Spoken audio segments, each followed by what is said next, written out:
Well, the Royals are in the midst of a 7-3 stretch over their last 10, just 2 games out of the wild card race right now, 2 games below 500. Are the Royals for real? Are they actually heating up, or is this just all something to get us through the All-Star break? Let's talk about it.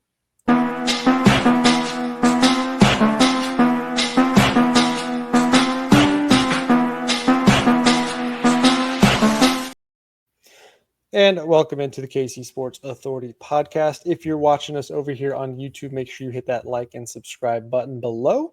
Be one of the nearly 1,200 subscribers we are at watching. So we appreciate all of you who have been trekking along with us so far. You can also find us over on Spotify where you can listen on the go. Give us that 5-star review as always. We appreciate it. And you can also hit us up on any of our social media channels at KCSA Pod. And tonight it's Royals off night coming off of the 3-game sweep at home, which feels like the first time that's happened all season. And I don't know if that's for sure, but I'm pretty sure that's the case. But the Royals are 7-3 in their last 10, and we got Jacob Millam joining us tonight from the Royals Rundown podcast to talk a little bit of Royals here for a few minutes as he's got some time to give us. So, Jacob, first off, man, welcome to the show. How you doing? I'm doing all right. Thank you so much, Keegan. Thank you so much, Chris, for having me on. It's Chris and I we used to be writing way back when together on the what was that? That was Inside the Royals, right? Right. Yeah, it was. It feels like a minute ago we're It talking about some does. bad baseball teams. Yeah, we were. Yeah, we really were. Listen, I was the one on the wrong side of history planting my flag saying that Bobby Witt Jr. should be moved to third base. That was my hot take back in the day, and that aged like fine milk. I'll tell you Yeah, that much. yeah. We're all fine, Mo. Hey, we all have it. I think mine was Nicky Lopez is the greatest 9-hitter in baseball history, and that lasted for about half a season. Half a season. Well, the Royals are starting to heat up a little bit offensively. They are 7-3 in their last 10, coming up with a big weekend series against the Mets heading into the All-Star break next week. They've got a good stretch of games here to really capture our attention. And my question really to you guys, and Jacob, will start with you, is how much are you buying this 7-3 stretch? Are these Royals for real? Are they heating up at the right time, or is this just a team that's getting a couple wins off of some not so great teams? So here's the part that gives me some pause is, this is the same Royals team that we saw rattle off that 16-2 run, right? Like this, even the worst baseball teams can have a hot streak. And, frankly, until this lasts until 20, 30 games, like it's going to be tough for anyone to believe in. And it does come at the expense of, I wouldn't say bad teams, but it does come at the expense of lower competition. The Diamondbacks were kind of a fringy playoff team. The Pittsburgh Pirates have had their own issues. And I think what gives me mainly pause is the fact that the Royals scoring output this series against Pittsburgh primarily came from the long ball. And you look at it, I think they had 9 home runs across this 3-game series. That is amazing. It is great. I absolutely love it. But when you look at the overall season, they still only have 24 home runs at home. So the question is, how long can they keep this going? And is this? I fully believe that the process looks better and the results look better, but I need more before I fully believe it. What say you, Chris?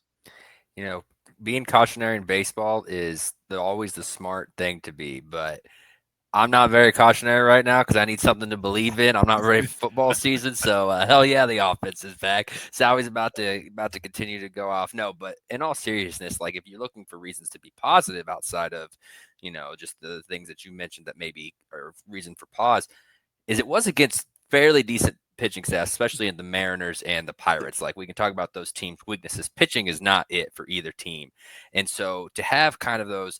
It wasn't like they were busting out 6, 7, 8 runs every night, but the case the power, they were been a little bit better with runners in scoring position. And as you said, the process just looks better. I mean, Nick Lofton should have had like 8 hits that series, but because his process was good and he was hitting the ball hard, but just got a little unlucky and still made a huge impact. Same with Salvy. I mean, Bobby's on fire. So I think there's just a lot of signs there that if the offense goes through Bobby Vinny and Salvi. And if Salvi's finally starting to turn that corner a little bit and everyone else is just slightly putting together good ABs like a Lofton, like a Jack Caglione, I think there's reason to see an uptick. Now, is this offense going to be a top 12, 13 offense in baseball? No, but can with this pitching staff, do they really only need to be like 18th, get close to the middle of the pack? And I think they can rattle off some wins. So, and Yeah, they've got an opportunity over the next week to really give us some big momentum heading into the All-Star break. They're warming up in July. I mean, we said this at the beginning of the year. Salvi tends to heat up about this time of year anyway. He goes on that hot July stretch. Vinny is really cranking the bat out right now. So if the offense is taking that step forward, it does give you a lot of not just hope for the next 20, 30 game stretch, but it gives the Royals some momentum that they kind of desperately needed, because there was not much to get excited about other than the continuous strong part of this team being the pitching. But it's exciting to see that roll into the All-Star break. You hope though that the All-Star break doesn't, that pause, that break there doesn't take away any of this momentum. But it's definitely a much better feeling sitting here now than maybe 2.5 weeks ago, where we're going, all right, let's sell everybody and just look to 2026. Hey, yeah, Jake, cut you off. exactly. I thought. No, it's fine. Hey, listen, man, it's y'all's podcast. I'm sorry, I didn't mean to try to talk over you there. But the thing that Jeremy and I have been hammering on all season long with this pitching, I like, how different does this Royals squad look like if the run scoring department is just average? The average run scoring is like 4.3 runs per game Mhm. around the league, Which they last are I checked. averaging right now through the last, I think, 20 game stretch. And like, how different has this team looked? How different has this team felt? And I think last I checked, this was probably about 10 games ago. If the Royals were dead average in runs per game, they would have 47 some odd wins, and that was about 10 games ago. So it's very, I don't want to say inspiring, but it is comforting to see that when the Royals can at least scratch across, 4 runs a game. Not every single game needs to be a nail biter. Not every single game needs to be a gem from the starting pitcher for the Royals to just have a shot at winning. And just to double down on the long ball and how it impacts this team, the Royals are now 14-1 when they have multiple home runs in a game. That is the best winning percentage in Major League Baseball when the team has multiple home runs. Like, this is this is another narrative that I don't believe in anymore. It seems like it is hard for the Royals to hit home runs at Kauffman Stadium, but it's not very hard for the opposition to do so. It is. I'm all here for the Royals putting the ball over the fence, whether it's whether it's at home or on the road. Excuse me. But no, I think this is exciting. This Pirates series was just what they needed. Their first series win at home since the first week of May, which is absolutely absurd. This is July 10th. We're recording this on. I mean, it was more than 2 months. And now you have the Mets coming to town. You have some of those 2015 World Series rematch vibes. The Mets are, they're second in the NL East. They're a very good team in their own right. So I do think that this is going to be a good test, and I'm really excited for this weekend series. You're talking about the long ball there. One of those particular 466-foot blast from the guy that we've been waiting to see. And not only does he get, his first home run at Kauffman Stadium this week, he gets a second the next night. But how about that Jack Caglione, just absolute monster bomb? I mean, is that somebody said the other day that's like top 3 longest home runs in Kauffman Stadium history by a Royal. I don't know if that's 100% accurate or not, but that thing was going a long way before it touched the ground. Yeah, Chris. I mean, I didn't know a ball could go that far to dead red center in Kauffman Stadium, honestly. Yeah, I mean, the only one I could think of, and I guess some people brought up Jorge Soler, but do you remember when Mike Jacobs back in like 2009 randomly hit one over those walls? That was the first name I thought of. So just to where I was at when he hit it. But it's good to see him get some power going. Yeah, for sure. And like, he just needs to be that power threat. Like I don't really need him to hit for a high average. Like obviously I don't want him hitting 140 all season, but like, if he can get that close with a 2 in front of it and then just be a threat in the lineup to run into some homers, like that's really all I'm looking for Jack. And it was nice to see him display that power this week. Yeah, For sure. Jacob, any thoughts on Jack's power starting to show up? Listen, and I think the power is all linked to the process, and I don't want to dive into the deep numbers here on this, but overall, the numbers show what Royals fans I'm sure were believing. Jack Caglione was not seeing a ton of hittable pitches to start his MLB career, primarily because number one, he wasn't going deeper into counts as much as you would like to see because he was swinging at a lot of inside pitches. And, you know, pitchers, I'm sorry, I genuinely think pitchers were a little scared of him. Even more veteran MLB arms knew the power that Jack Caglione has from the left side of the plate. So that's something that they had to respect at least. Now, I genuinely think that Jack Caglione is not going to be the guy that you expect batting 300 through the end of July. That's just not who he is. But I mean, it's impossible to see that power and just dream on it behind Bobby Witt Jr. and Vinny Pasquantino for the next 5-6 years, I think. Yeah, it's a duo, a trio that the fan base is going to be excited about. And if he gets even remotely close to the potential that's been talked about with him, we're going to see a ton more of those baseballs flying deep, deep, deep out. But we got a few minutes left here with you. Let me kick you this question. Have the Royals done enough in the last 10 games, or is there still something you need to see between now and the All-Star break to push you in the buy or sell mode? Yeah, it's number one. I hate to baseball's a long season. I hate to put a lot of pressure on one series, but I do think that this Mets series is going to be a good barometer because the Pirates weren't a playoff team, the Diamondbacks weren't a playoff team. Even if let's say the Royals only take 1 out of 3 against the Mets, well, how does that happen? Does that happen by a 1-run deficit, or does that happen by them getting blanked 3 nights on a weekend, and they just looked completely overmatched? I think if the Royals can once again show us a team that a fan can say, yes, they look like they are one piece away from being a playoff contender, I think that would push them closer to buy. But I think if they get completely overmatched by the New York Mets, they have some undeniable trade assets at the trade deadline. And I think that would have to push them closer to sell. We wouldn't really be having this conversation if the playoff field wasn't expanded. And there's going to be a ton of AL teams that are having a similar conversation. Even, the Minnesota Twins, the Cleveland Guardians, the Los Angeles Angels, those are, for most of the season, they look like bad teams, but they are still, they still have a hope and a prayer at the playoff because of the expanded playoff field. What say you, Chris?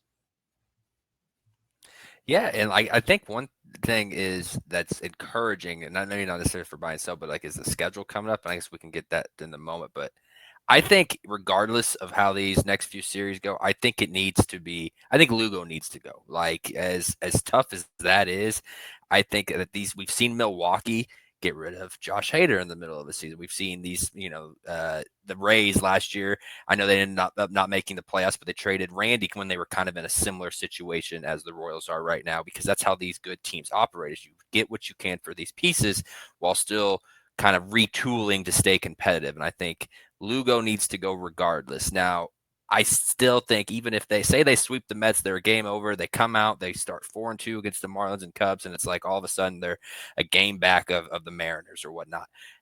I would still only really do a soft buy. Like you're keeping Lorenzen at that point, Cano. I don't know how much value, but you get what I'm saying. That you're keeping those guys, and like you're going after.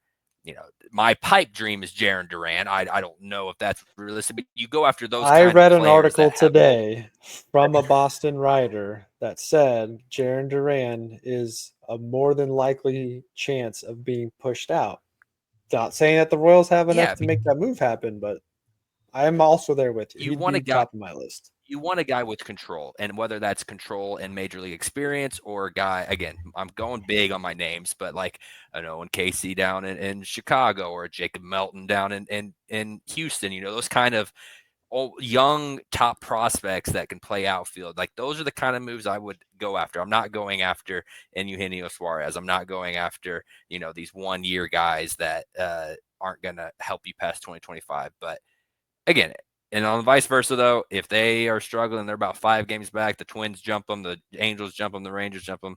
Get what you can for, Isbell, Schreiber, sell as anyone with a year or two of control and move on.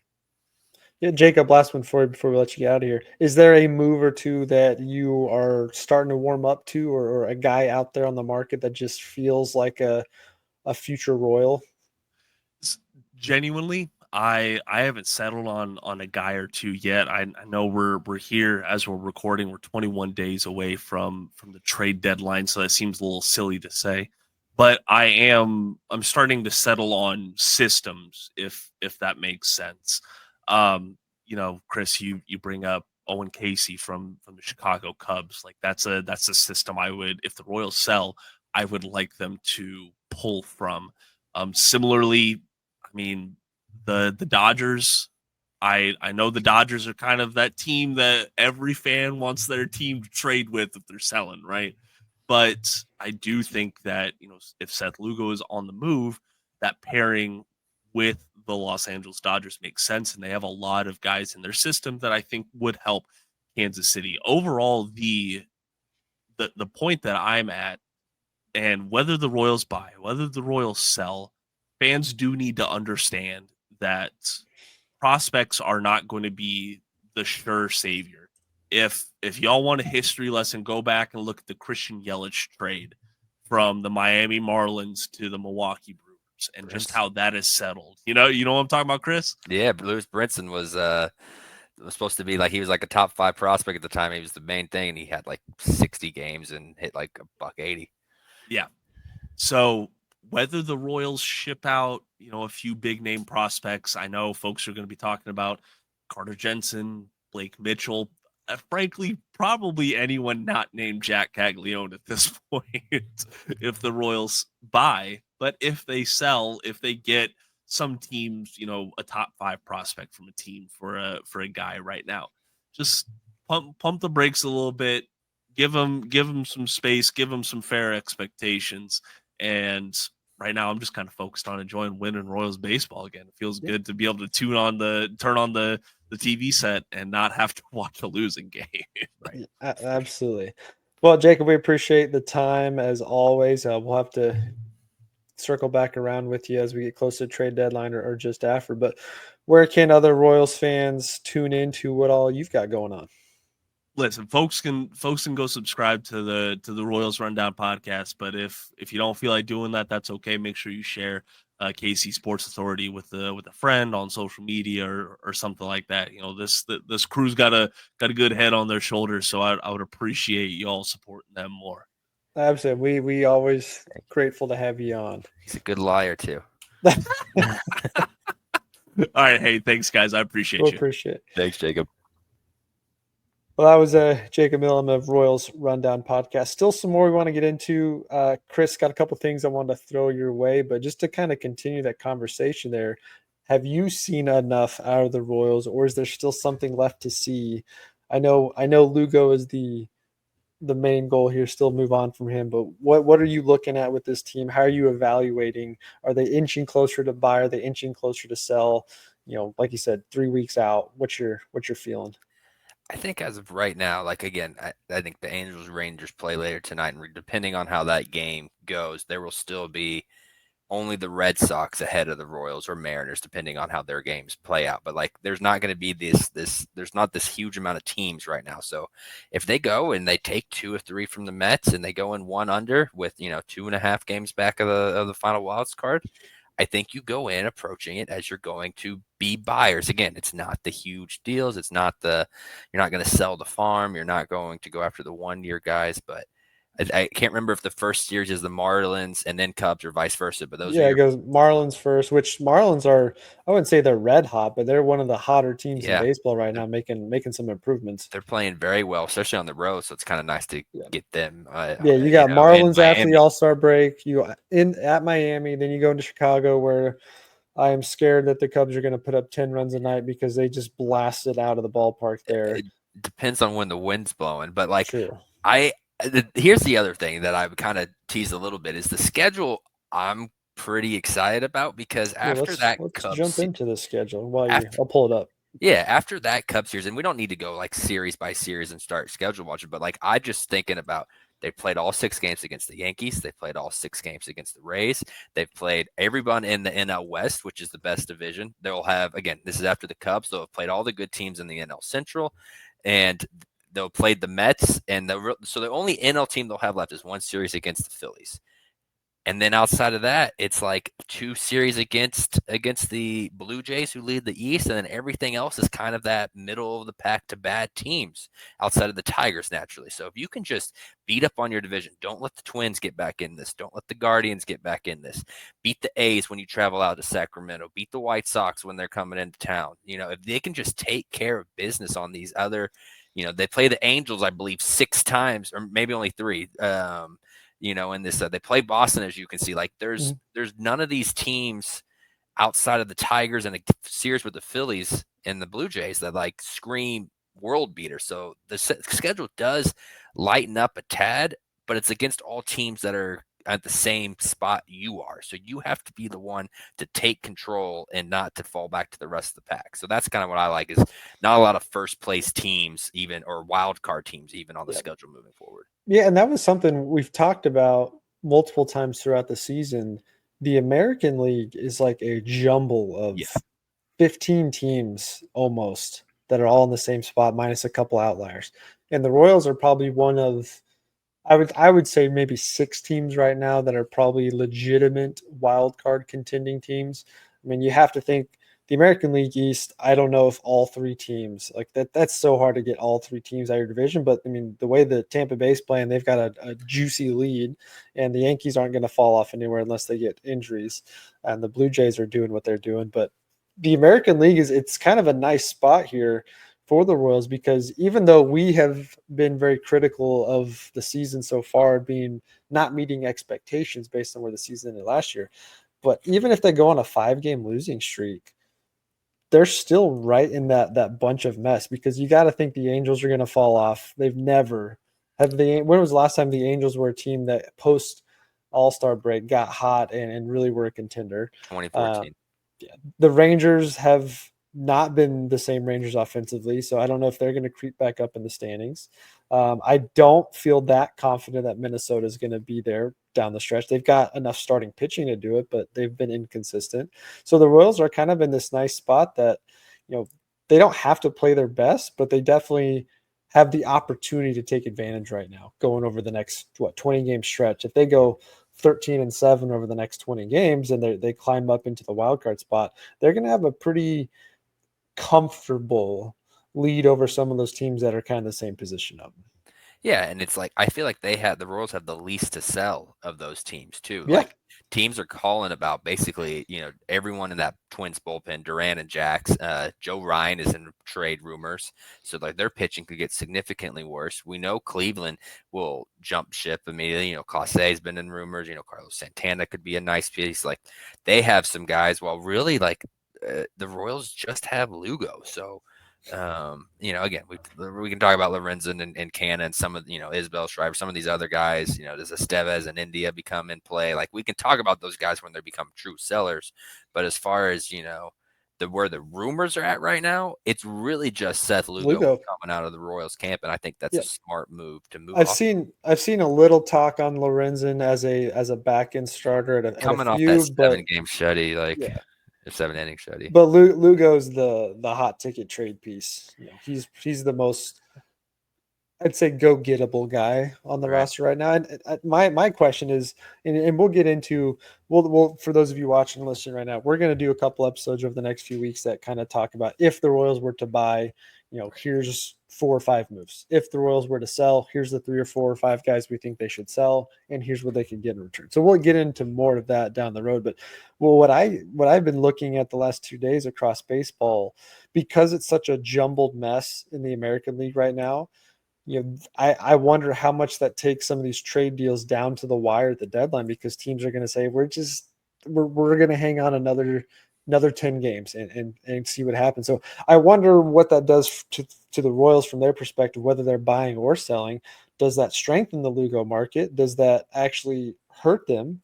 Does that bring up other guys on this team as of interest to some of these teams? How do you think, just the way baseball is right now, the fact that there's not that many teams, at least on the American League side, that have players that they're looking to move, how do you think that's going to impact what happens with the Royals over the next 3 weeks?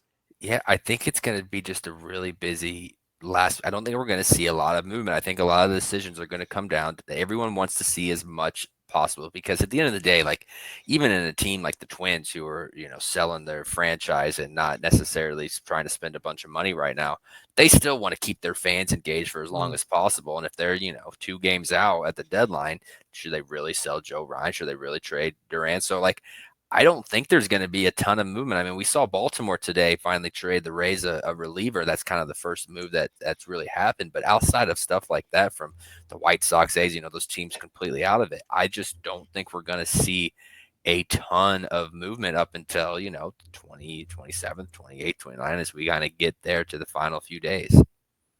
So let's talk about Lugo here for a minute, and then we'll kind of wrap up on this one. Like I said, we'll get into some more in-depth trade conversations, moves we like to see, because there's still moves. I think there's also the conversation we had too of, can you sell Lugo but still be a buyer for the trade 100%. deadline and put this team still in a position to win? Because one thing that hasn't been talked about enough, because it's been happening the last 3 days, is we're almost to a point where the Royals pitching strength, the depth of pitching they had, they've got injuries. They've got guys struggling around. And if you do move on from a guy like Lugo, there's really not an immediate replacement you feel good with.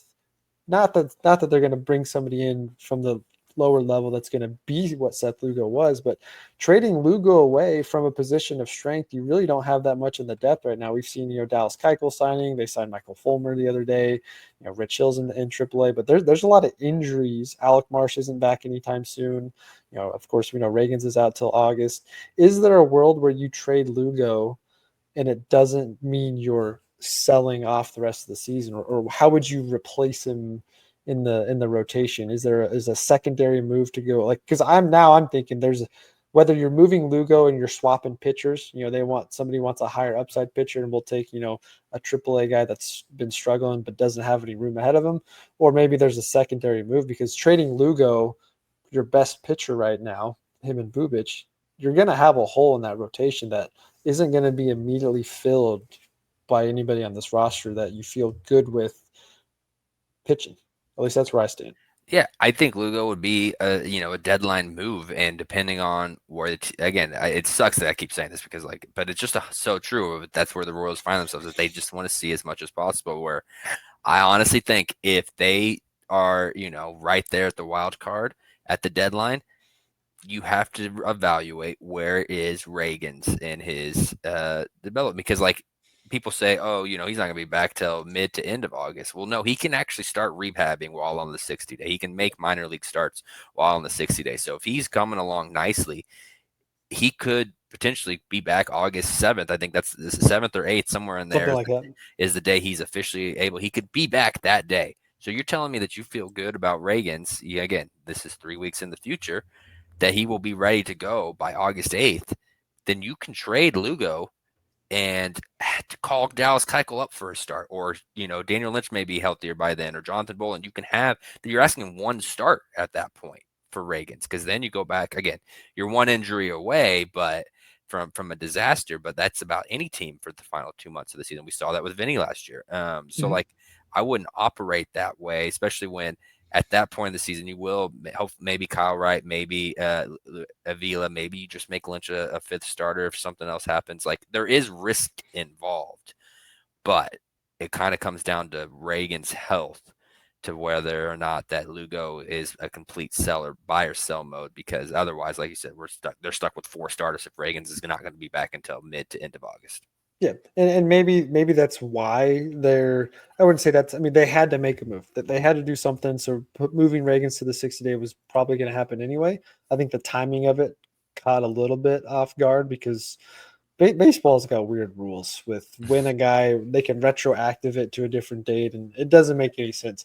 But maybe that's why they can take a little bit longer with Reagans, and they feel confident that, hey, if we did move Lugo, well, we gave Reagans an extra 3 weeks to get back into it and get comfortable again. So that when we do move Lugo, if we do have someone to slide in there. I just thought that was an interesting piece of information this week that I hadn't seen much conversation on. Is if you move Lugo, who do you replace him with, whether Reagans is healthy or not? Because injuries in baseball takes as one injury, and now your strength of depth is pretty much gone. Yeah, I know you want to do the trade proposal stuff on a different dev, but I have one that came to mind just because we've been talking about it. And again, we all know where my head's at on the trade deadline, who I want. If the Boston Red Sox called the Royals today, or you can pick, July 30th, and offer Jarren Duran straight up for Carlos Estevez and Seth Lugo because they needed another guy in the back of the bullpen with Aroldis Chapman, are you pulling that trigger? 110%. 110. Yeah, I was even thinking like you're probably gonna need to throw a reliever Dude, or a prospect. That might get it done. It's a strength for strength because that's everybody. Yeah, they have in Boston 6 outfilders. Everyone in Boston wants a number 2 starter. Now I don't know if Lugo would get the excitement, but that would make it Crochet, Lugo, and Giolito, which you can roll. I think they're banking on Joe Ryan. Right, correct. Yeah, that's they want the Joe Ryans or the Edward Cabreras down in Miami. Like Boston fans want the big fish, but if the big fish isn't available, and they get Lugo and they needed someone else in the bullpen, and then the Royals could go try to get like a Jake Bird from Colorado or just some other reliever, move, for cheaper, move Ursagen into the closer role and have, Schreiber and, a Jake Bird in, like all of a sudden, sure, you're down a starter. And again, it would come down to Reagan's health to how good you feel about the rotation. But think about how good immediately. I mean, you and I have texted over and over last 3 weeks. Some people probably rolling their eyes and like, Duran this is what it's for. This is what the trade deadline's for. Is Duran is built to be an outfielder in Kauffman Stadium. He would lead the league in doubles. You could see it now.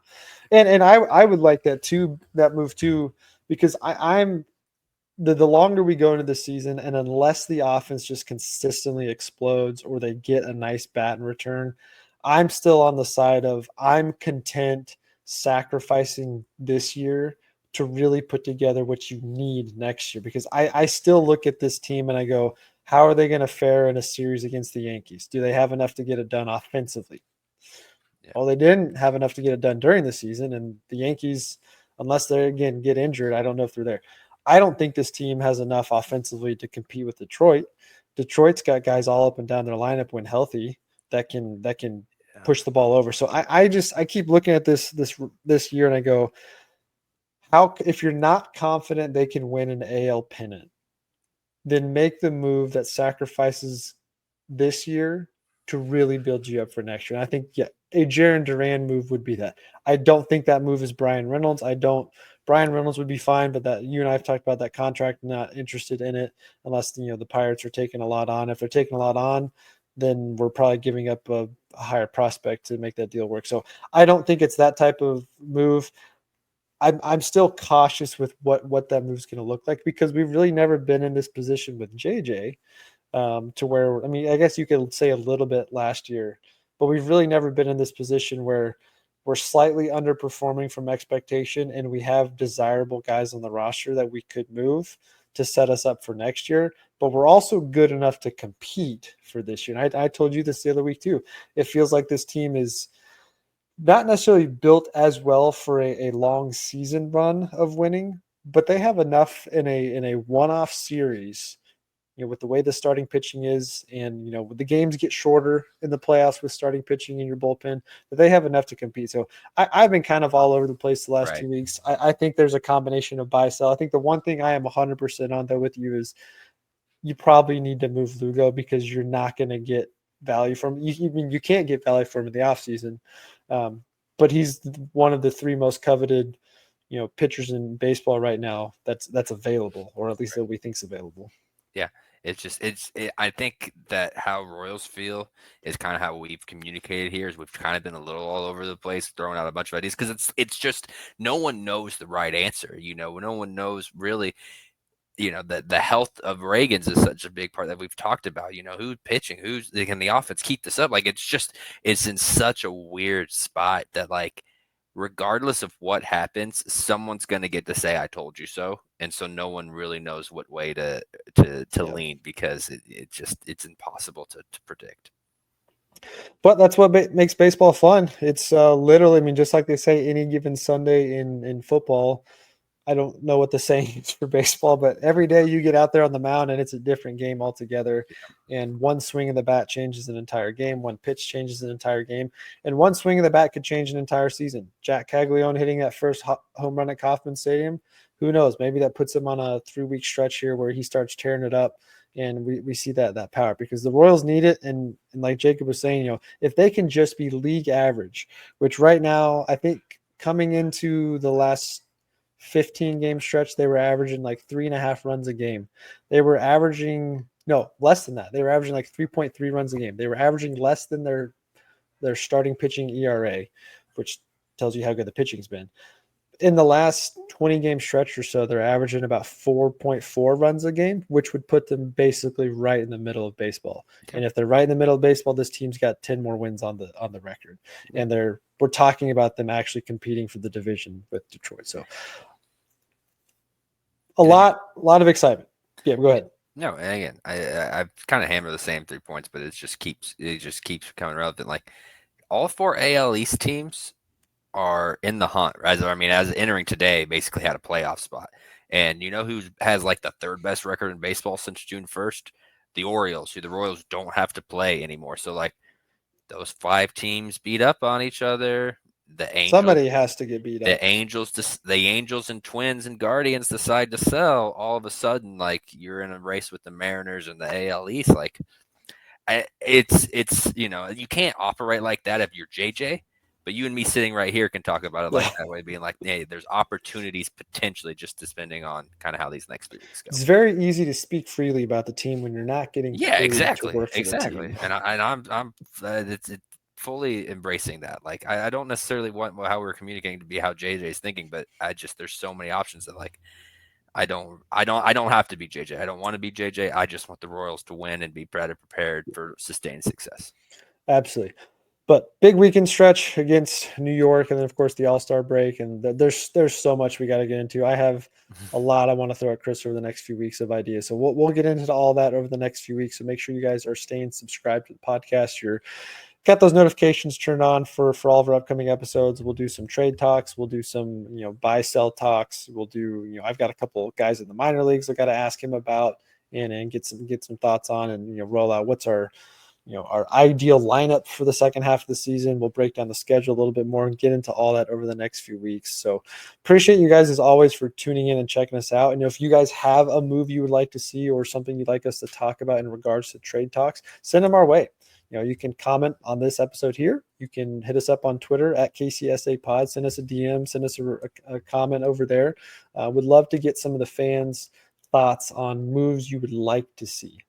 If John Sherman calls you tomorrow and he says, hey, you're the guy making the decision on the roster right now. I need 2 moves, go. What are you going to do? So we'll get into that over the next few weeks. We'd love to talk about some of your guys' thoughts on that. But that'll do it for this one. We will catch you guys in the next episode.